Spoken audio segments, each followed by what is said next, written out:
It'll be a really good week for us to get pushed and challenged, and two big home matches. Long Beach beat Texas last week or 2 weeks ago, and Creighton's playing great. So this is going to be a fun week for volleyball fans, and I think our players will be excited to play at Devaney.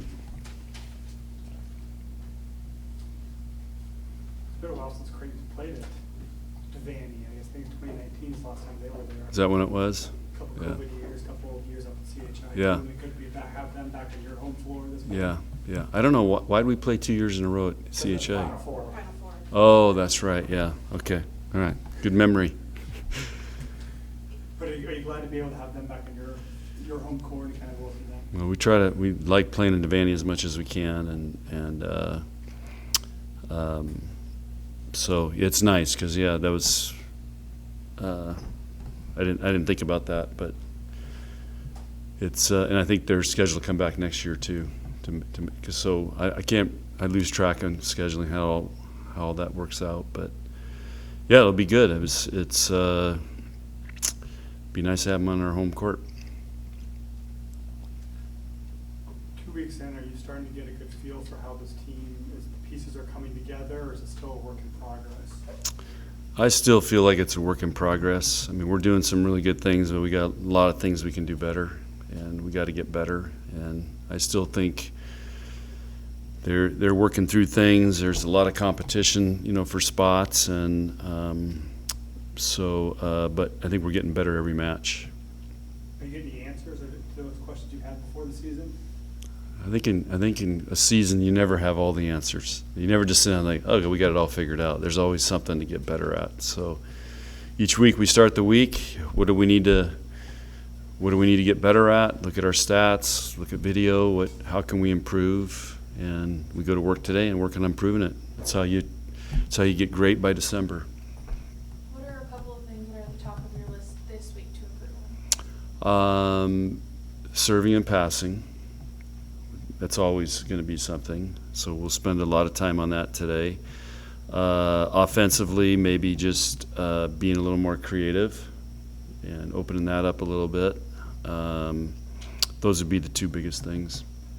When you mean creative in terms of reversing setting it, or what do you mean in terms of being more creative? Just start adding more stuff to our offense that make teams think about it a little bit. The 5 new freshmen, this being the first time they play in this rivalry match, do you tell them kind of the importance of it to this state, or do you just try and have them treat it like any other match? Well, we'll treat it like any other match, but one of our goals is to be state champs. So we played Omaha. I think Omaha plays Creighton next week, so we'll have a state champion this year. So that's one of our goals. Can you discuss the job Kirsten's done really bringing that program to national prominence over the last couple decades? Yeah, it's been amazing. It's they're very good. They play a lot of great teams. In the non-conference, I think their challenge is when they get in the Big East. They're not playing the level of teams that you're playing in the Big Ten every week or some of the other conferences. But she's done to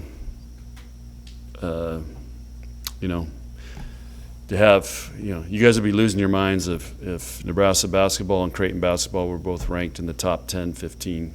I mean, it would be pretty epic. And it's kind of standard every year that they're ranked top 10. I don't know what they're 15th or something like that right now. So it's pretty amazing for the state of Nebraska to have 2 top 10 volleyball teams or top 20. Your assist specifically kind of makes them go. What stands out about her game?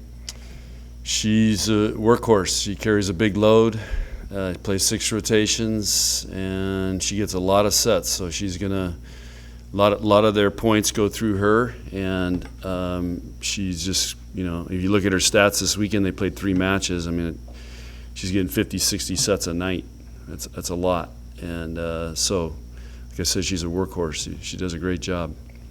John, last couple of years, playing Creighton, these matches have been pretty exciting. Yeah. Very end. How have you guys had success against them in these close matches? I don't know. It's just the last 2 times we played went 5, right? Yeah. So it's it's been we've had several 5-game matches, and it's great volleyball. It's great. It has become a rivalry, and it's a great in-state, and it's great for our fans and for all the high school kids and everything to see.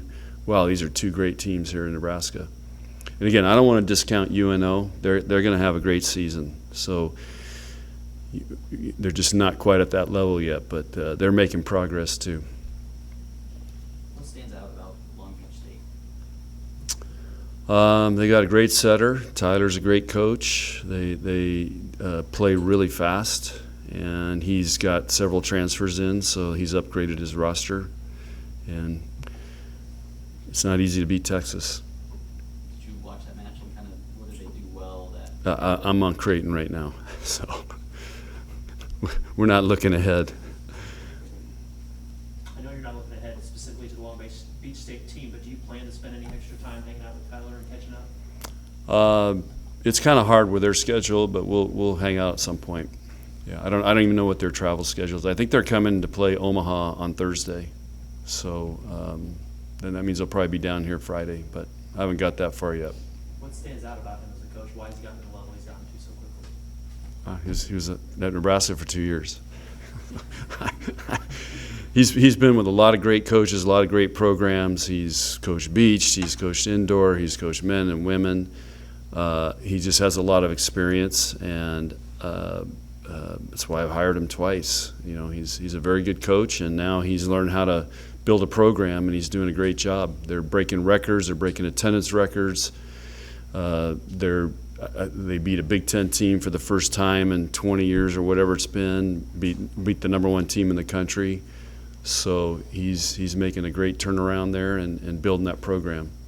And I love it because he's so stressed out about more than just coaching now. That I love it because these guys have no idea when you're a head coach all the other things you have to deal with and take care of. Did you give him any congratulatory texts when he took down Texas? Oh yeah. No, I still follow all of our assistant coaches. Still follow him. We still talk.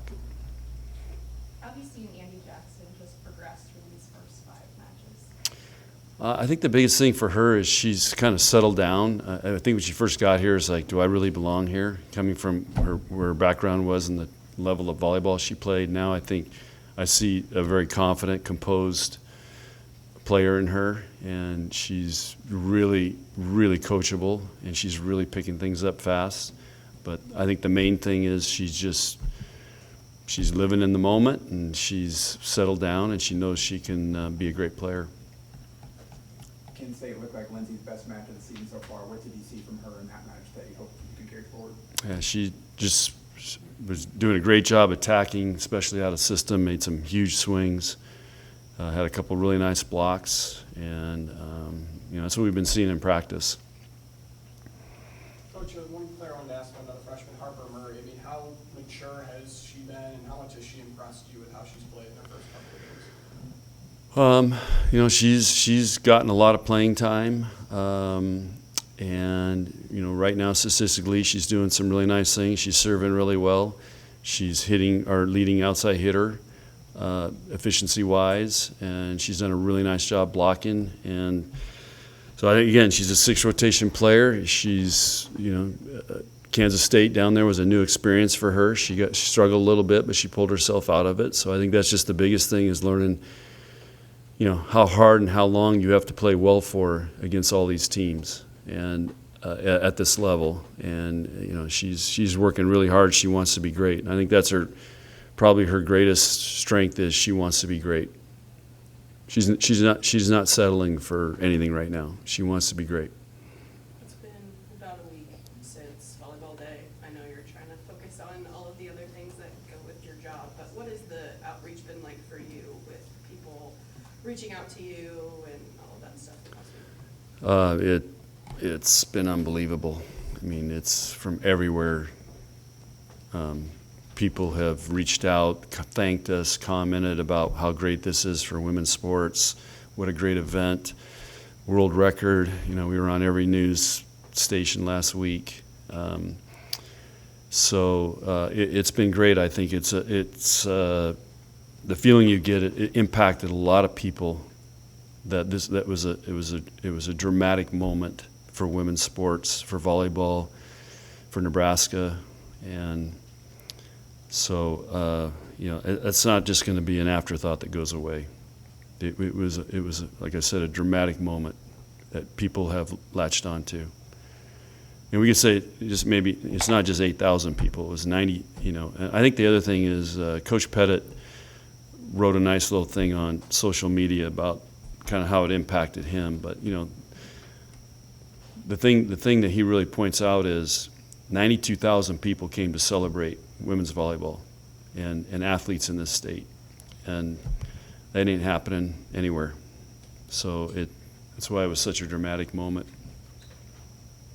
And just to kind of see how these national news anchors were moved by it. I did one interview, I think it was with CNN. She was actually a Husker graduate. And just seeing how you could just tell how proud she was in the interview and moved by, that event. So that was kind of cool. 'Cause those guys are doing, they're doing a lot of big stuff. And just seeing the pride in her face.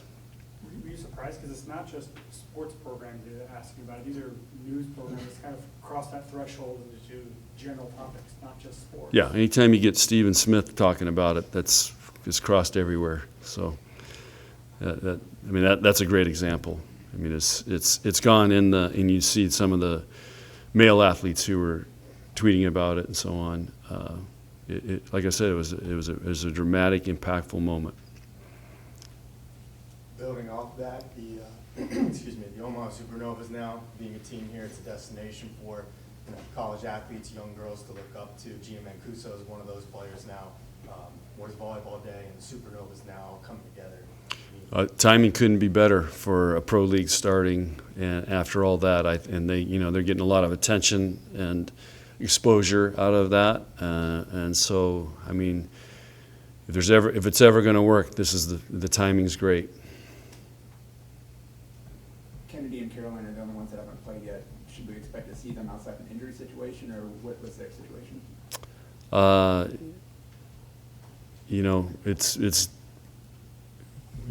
We think long term for them, but you can't make plans because everybody's got to be ready to go. So we're just going to make sure we manage their seasons the best we can for them, for us, and if we need them, they're going. Final questions? Okay, thank you. Okay, thanks, guys.